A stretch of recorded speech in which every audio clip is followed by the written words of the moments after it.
प्यारे दोस्तों, सादर अभिवादन। मैं हूं महेश कुमार वैद्य और आप देख रहे हैं एनजेपी इंडिया।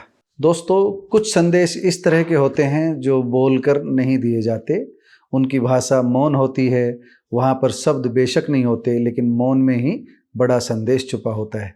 16 फरवरी को माजरा एम्स व गुरुग्राम मेट्रो सहित लगभग 9,750 करोड़ रुपए की परियोजनाओं का उद्घाटन व शिलान्यास करने रेवाड़ी के गांव माजरा भालकी पहुंचे प्रधानमंत्री मोदी ने कुछ बड़ी बातें मुखर होकर अपने भाषण में कही, तो कुछ बातें मौन रहकर कह गए।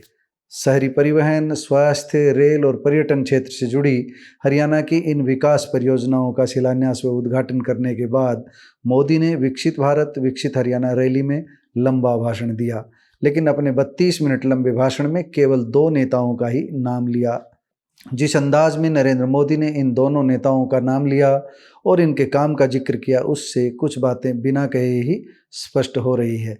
यह पता लग रहा है कि दिल्ली दरबार में किस नेता की कितनी हैसियत है। कुछ कहकर, कुछ मौन रहकर नरेंद्र मोदी सब कुछ बताकर गए हैं। मनोहर चीफ मिनिस्टर हैं, राव लीडर हैं और दुष्यंत चौटाला। मोदी यह काम खुद नहीं करके गए, बल्कि यह काम दुष्यंत पर और लोगों पर ही छोड़ गए। खुद सोच लें कि उन्हें क्या कहा जाए। मोदी की रैली का राजनीतिक संदेश स्पष्ट है। मनोहर लाल कामयाब चीफ मिनिस्टर हैं। राव इंद्रजीत सिंह हरियाणा के लीडर हैं, विशेष रूप से दक्षिण हरियाणा के लीडर हैं। दुष्यंत को लेकर हमें यह बात इसलिए कहनी पड़ रही है क्योंकि दुष्यंत न तो नायब सैनी हैं और न डॉक्टर सुधा यादव, न गवर्नर हैं और न भाजपा के प्रदेश प्रभारी। दुष्यंत केवल मनोहर मंत्रिमंडल के वजीर नहीं हैं। जजपा उस एनडीए का घटक दल है जिसके नेता दुष्यंत चौटाला है। एनडीए के लिए मोदी बार बार 400 पार का नारा लगवा रहे थे, लेकिन मोदी ने एक बार भी दुष्यंत चौटाला का नाम लेना उचित नहीं समझा। यह सच है कि उन्होंने अपने संबोधन में किसी का भी सीधे नाम नहीं लिया। मनोहर लाल और राव इंद्रजीत सिंह का भी जिक्र विशेष संदर्भ में किया, लेकिन आज के दिन दुष्यंत चौटाला किसी का भी श्रेणी वाले नेता तो नहीं ही है। वह गठबंधन में शामिल पार्टी के नेता हैं।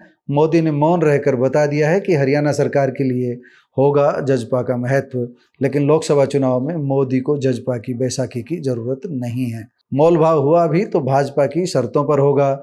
जजपा शर्त रखने की पोजीशन में होती तो मोदी की जुबान पर दुष्यंत का नाम होता। मोदी ने मनोहर लाल की व्यक्तिगत तारीफ में भले ही कंजूसी की, लेकिन मनोहर सरकार के कामकाज को पूरे अंक दिए। उन्हें यह अंक केंद्र की योजनाओं के क्रियान्वयन में 100% खरा उतरने के लिए दिए हैं। मनोहर को और चाहिए भी क्या था। जब बोस नमो ने मनो के काम पर मुहर लगा दी तो चिंता किस बात की, लेकिन राव की तरह थोड़ी सी व्यक्तिगत तारीफ कर देते तो शायद मनोहर के चेहरे की चमक और बढ़ जाती। अगर रैली के नायक की तरह किसी का नाम सबसे अधिक उभरा तो वह है केंद्रीय मंत्री राव इंद्रजीत सिंह। मोदी के आने से पहले तक यह माना जा रहा था कि भाजपा का एक बड़ा वर्ग उन्हें बैकफुट पर धकेल रहा है, लेकिन मोदी ये बता गए कि राव लीडर हैं। राव को लेकर चल रही राजनीति हरियाणा में कुछ भी हो, लेकिन दिल्ली दरबार में राव की ताकत कम नहीं हुई है। राव को मित्र बताकर मोदी ने उन्हें बिना कहे क्षेत्र का एकमात्र लीडर घोषित कर दिया है। मोदी खुद से मित्रता का रिश्ता यूं ही नहीं जोड़ते। हरियाणा सरकार की तारीफ का अप्रत्यक्ष मतलब है मुख्यमंत्री मनोहर लाल की तारीफ, लेकिन व्यक्तिगत तारीफ के अपने निहितार्थ भी होते हैं। दोस्तों, एनजेपी हरियाणा पर नरेंद्र मोदी का 16 फरवरी का पूरा भाषण मौजूद है। आप पूरा भाषण सुनकर भी हमारी समीक्षा पर मुहर लगा सकते हैं। आपको हमारी बातें कैसी लगी बताइएगा जरूर। धन्यवाद।